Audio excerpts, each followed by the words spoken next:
Pernah tak kita terfikir satu beg darah yang kita dermakan tu sebenarnya boleh menyelamatkan nyawa seseorang?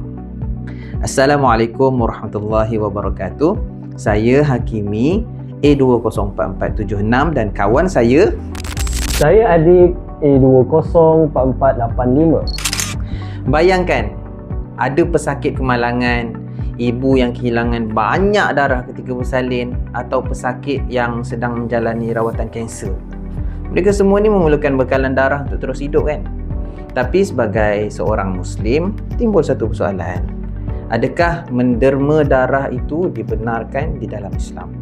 Dan bagaimana pula kalau dengan persoalan jual beli darah?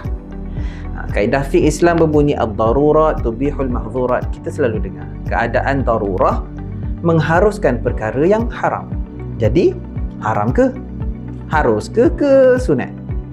Jadi dalam video ni kami akan kongsikan 3 perkara utama. Pertama, apakah sebenarnya maksud menderma darah? Kedua, apakah hukum menderma darah tu menurut fatwa semasa? Dan yang ketiga, akhir sekali, kita akan tengok apakah hukum jual beli darah dalam Islam. Baik, pertama sekali kita mulakan dengan apakah itu maksud menderma darah. Secara mudahnya, derma darah ialah proses seseorang memberikan sebahagian darahnya secara sukarela untuk digunakan oleh pesakit yang memerlukan.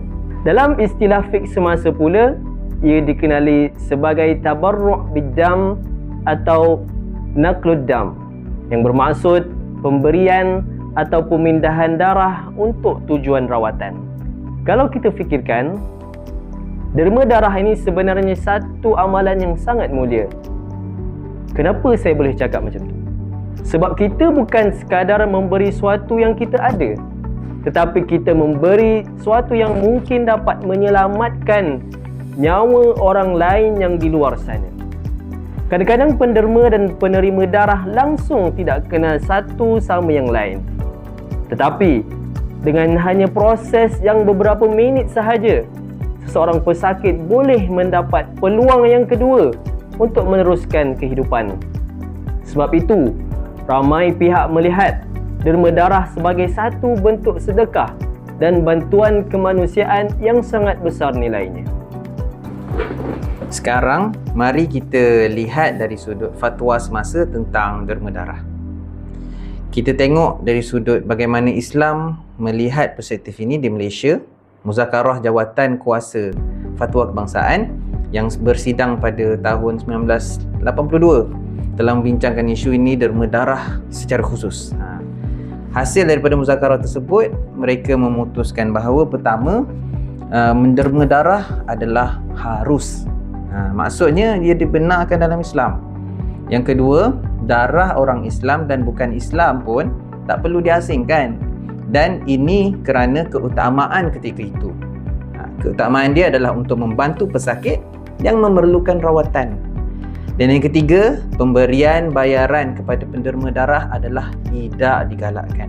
Kerana pendermaan darah yang sepatutnya dilakukan atas dasar membantu, ta'awun, dan bukan untuk mendapatkan keuntungan. Selain itu, pejabat mufti wilayah juga menyatakan bahawa menderma darah bukan sekadar harus, malah ianya adalah amalan sunat dan digalakkan. Ini bertepatan dengan firman Allah Subhanahu Wa Taala dalam surah Al-Maidah ayat 2 lah. Dan hendaklah kamu bertolong-tolongan dalam melakukan kebajikan dan ketakwaan. Wa ta'awanu 'alal birri wat taqwa. Ayat ni sangat sesuai dengan konsep pendermaan darah.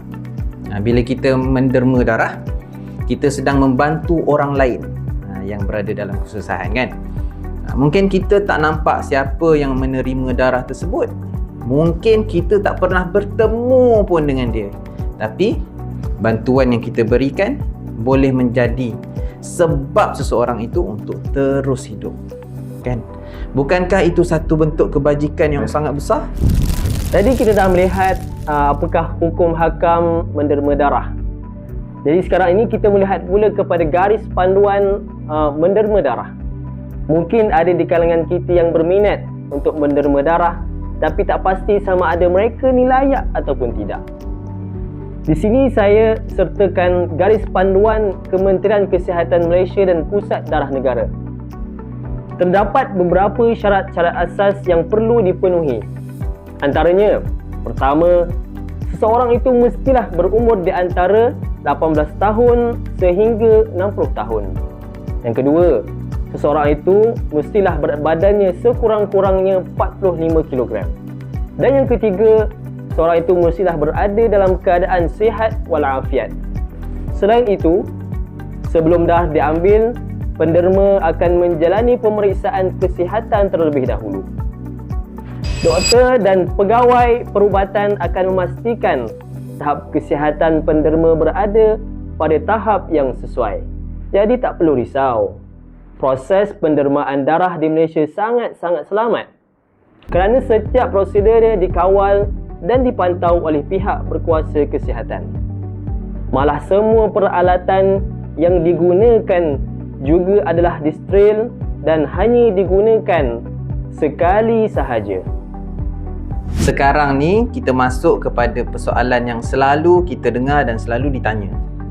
Kalau menderma darah ni dibenarkan, bagaimana pula dengan menjual darah?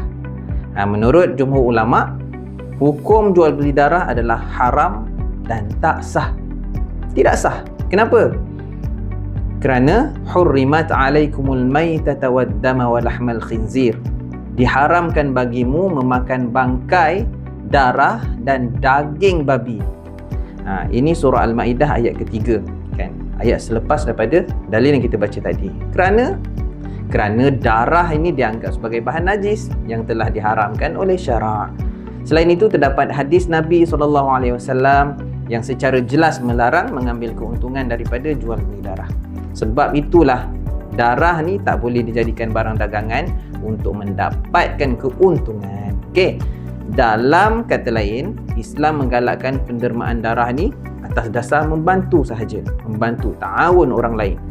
Tetapi tidak menggalakkan darah tu dijadikan sebagai pendapatan ataupun perniagaan. Okey. Sebagai kesimpulan, Islam memandang pendermaan darah ini sebagai satu amalan yang baik, mulia dan sangat digalakkan kerana ia dapat membantu menyelamatkan nyawa manusia. Pada masa yang sama, Islam juga menetapkan bahawa darah tidak boleh dijual beli. Kerana darah bukanlah barang dagangan yang dibenarkan oleh syarak. Jadi, jika kita sihat dan memenuhi syarat untuk menderma darah, marilah sama-sama kita menyumbang darah demi membantu mereka yang memerlukan. Setitik darah daripada kita mungkin menjadi harapan baru bagi seseorang yang sedang berjuang untuk hidup. Sekian. Terima kasih. Assalamualaikum warahmatullahi wabarakatuh.